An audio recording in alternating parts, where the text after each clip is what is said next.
Hello hi friend. तो chapter set की एक और वीडियो में आपका स्वागत है। इस वीडियो में हम सबसे पहले बात करेंगे कि प्रॉपर सेट क्या होता है हमारा। सपोज आपके पास दो सेट हैं, ए एंड बी। ए का हर एक मेंबर सेट बी के अंदर है। तो इसका मतलब क्या हुआ, ए आपका क्या हो चुका है, सबसेट हो चुका है किसका, बी का। राइट। ए के जितने मेंबर वो सारे के सारे बी में। सपोज ए के अंदर 10 मेंबर थे और ये 10 के 10 मेंबर आपके कहाँ हैं, सेट बी के अंदर है। राइट। तो जितने मेंबर ए में वो सारे के सारे मेंबर किस में, बी में। यदि बी में इन 10 एलिमेंट के एक्स्ट्रा भी एलिमेंट आपके पास अवेलेबल है, चाहे वो 1 हो, मतलब इन द वैल्यू 1, चाहे वो 2 एलिमेंट हो, चाहे वो 3 एलिमेंट हो, मतलब अगर बी में एक या एक से ज्यादा एलिमेंट हो जाते हैं ए से, तो इस केस में ए आपका सबसेट रहेगा, लेकिन इसको हम क्या कहेंगे, प्रॉपर सबसेट कहेंगे। तो ए इज प्रॉपर सबसेट, मतलब बी में आपके एक्स्ट्रा एलिमेंट होने चाहिए ऑफ बी, तभी बनेगा ये। इसके लिए नोटेशन क्या है, ये नोटेशन यूज करेंगे। तो सबसेट के लिए हमने क्या यूज की थी, इस तरह की नोटेशन, यानी कि वहां आपका इक्वल भी था। उस केस में ये दोनों इक्वल भी हो सकते थे, लेकिन इस केस में ये कभी भी इक्वल नहीं हो सकते। ए आपका कंटेन रहेगा किसमें, बी में रहेगा, यानी कि बी में आपके हमेशा एक या एक से ज्यादा एलिमेंट एक्स्ट्रा रहेंगे किससे, ए से। तो ये था हमारा प्रॉपर सबसेट। देखिए नेक्स्ट हमारा आता है इक्विवेलेंट सेट। तो दो सेट हैं, इनको आप इक्विवेलेंट कब कहोगे,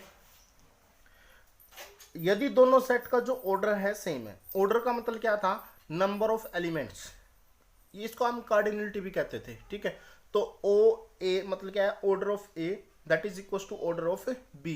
तो ए और बी में अगर आपके नंबर ऑफ एलिमेंट सेम है, डिस्टिंक्ट होने चाहिए, डिस्टिंक्ट एलिमेंट इसमें और इसमें, और वो दोनों सेम।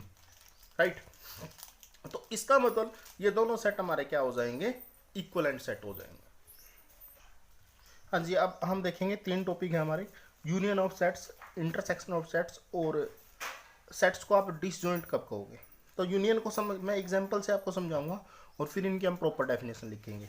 तो यूनियन ऑफ सेट का मतलब क्या है, देखिए हमने दो सेट लिए हैं ए और बी, तो यूनियन को मैं रिप्रेजेंट करूंगा इस सिंबल से, यू है एक तरह का आपका ये। ठीक है। तो यूनियन कैसे होगा, ए यूनियन बी, इसका मतलब ए और बी की आप क्या कर रहे हो, यूनियन। और यूनियन का मतलब क्या होता है, यूनिटी। यूनिटी का मतलब क्या होता है, सारा कुछ एक जगह हो जाना, इकट्ठे हो जाना। तो आपको क्या करना है, जो एलिमेंट ए में है और जो एलिमेंट बी में है, उन सबको एक जगह लिख लेना आपने। ठीक है। तो देखो यहाँ ए है, बी है, सी है, तो 3 एलिमेंट तो ये आएंगे। अब दोबारा फिर ए आ गया, तो एक बार आ चुका, दोबारा नहीं लिखना है। यहाँ से क्या आ जाएगा, ई आ जाएगा, आई आ जाएगा, ओ आ जाएगा, और क्या आ जाएगा, यू। तो ये आपका क्या कहलाएगा, ए और बी की यूनियन। तो ए यूनियन बी की प्रॉपर डेफिनेशन अगर हम लिखे तो क्या आएगा, ए यूनियन बी भी आपका सेट बनेगा, और इसमें जो एक्स होगा ना आपका, ये आपका एक्स या तो किससे आएगा, ए से, और या ये किससे आएगा, बी से। X belongs to B. देखिए बिलोंग का सिंबल होता है। सो अगर एक्स आपका ए का मेंबर है, तो उसके बीच में आप सिंबल क्या डालोगे, बिलोंग। तो ये बिलोंग का सिंबल होता है। अगर ये सिंबल आ जाए तो इसका मतलब होता है नॉट बिलोंग, मतलब इस केस में एक्स आपका ए का मेंबर नहीं होता। तो आप इस तरह से इसको लिखते हो। तो इसमें क्या होना चाहिए आपका, एक्स ए का मेंबर हो या एक्स किसका मेंबर हो, बी का। अगर ए में है तब भी यूनियन में आपको मिलेगा, अगर बी में है तब भी आपको यूनियन में मिलेगा। नेक्स्ट देखिए हमारी क्या है, इंटरसेक्शन। इसके लिए सिंबल क्या यूज करेंगे, इन्वर्टेड यूज हो सकते हो आप इसको। ठीक है। तो ये सिंबल हम इंटरसेक्शन के लिए यूज करेंगे। तो यहाँ पे अगर आपको A intersection B find out करना है, ए इंटरसेक्शन बी का मीनिंग ये है कि ए और बी में जो कॉमन है। ठीक है। तो देखिए आप यहाँ ए और बी सेट में सिर्फ आपका एक ही एलिमेंट कॉमन है, यानी कि ए इंटरसेक्शन बी में आपका क्या हो जाएगा, सिर्फ ए आ जाएगा। तो ए इंटरसेक्शन बी में आपके किस तरह के एलिमेंट आएंगे, यानी कि जो एलिमेंट आपके कॉमन है वो आपके कहाँ आ जाएंगे, इंटरसेक्शन में। अब इसको प्रॉपरली डिफाइन कर लेते हैं। ए इंटरसेक्शन बी के अंदर वो एलिमेंट आएंगे जो कि ए से भी बिलोंग करता है एंड, और यही एलिमेंट आपका बी में भी होना चाहिए। अगर दोनों में है, देखो वहां और था, किसी एक में था यूनियन के केस में तो वो यूनियन में चला जाता था, लेकिन इंटरसेक्शन में जाने के लिए दोनों सेट में होना जरूरी है। तो मतलब ए में भी होना चाहिए आपका, बी में भी होना चाहिए, तब ये एक्स आपका कहाँ जाएगा, इंटरसेक्शन में जाएगा। नेक्स्ट हमारा आता है डिसजॉइंट सेट। तो ए और बी कोई दो सेट हैं, ए और बी, इनको डिसजॉइंट क्या कब कहेंगे, आपको इनकी इंटरसेक्शन करनी है। अगर इंटरसेक्शन क्या आ गई 5, तो इस केस में ये दोनों सेट आपके क्या हो जाते हैं, डिसजॉइंट हो जाते हैं। सो यहाँ ए और ए इंटरसेक्शन बी हमारा क्या आया था, सिंगलटन ए आ गया था। इसका मतलब ए और बी आपके डिसजॉइंट नहीं है।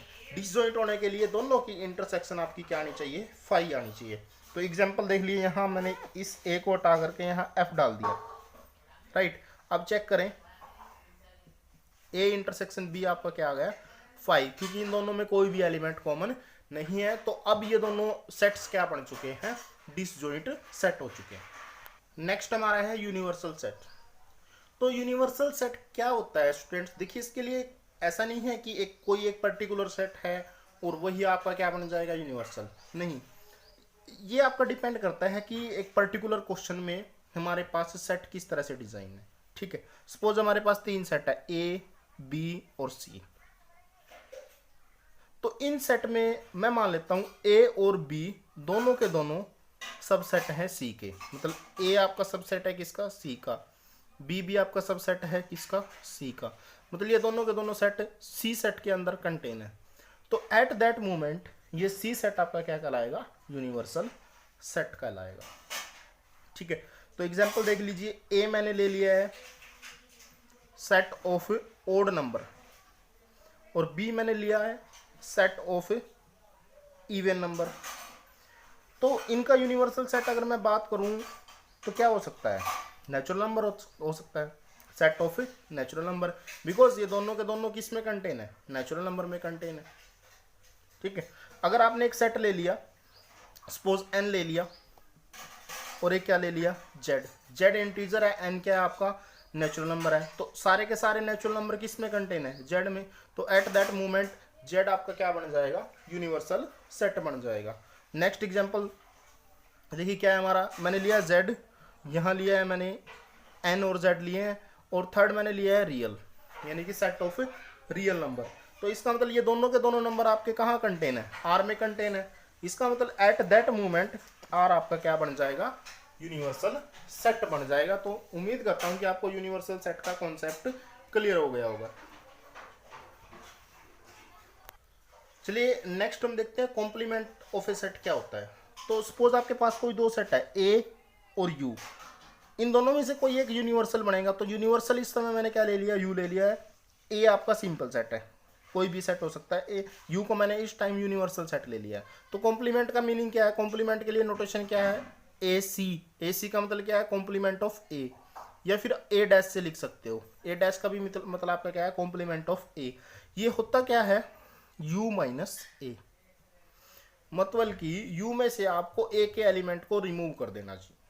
और इसको अगर हम प्रॉपरली डेफिनेशन से लिखें तो ये हमारा क्या आ जाएंगे, वो x आ जाएंगे जो u में तो हैं लेकिन a में नहीं है, क्योंकि यही तो बात बता रहे हैं, u में से a वाले सारे रिमूव कर देने चाहिए। तो u में जो एलिमेंट है वो आपका a में नहीं होना चाहिए। फॉर एग्जाम्पल, सो सपोज ए मैंने क्या ले लिया 2 3 4 और यू मैंने क्या लिया 2 3 4 5 6, राइट।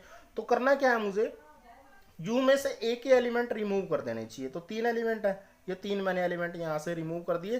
तो यानी कि यू माइनस ए जो आपका बच गया वो क्या है, 5,6 आपका बच गया, और यही आपके कॉम्प्लीमेंट के अंदर एलिमेंट होंगे। तो देखिए सिंपल सा कॉन्सेप्ट है कॉम्प्लीमेंट का। यूनिवर्सल सेट से आपको सेट के एलिमेंट्स को रिमूव कर देना चाहिए, तो वो आपका क्या बच जाएगा, कॉम्प्लीमेंट ऑफ द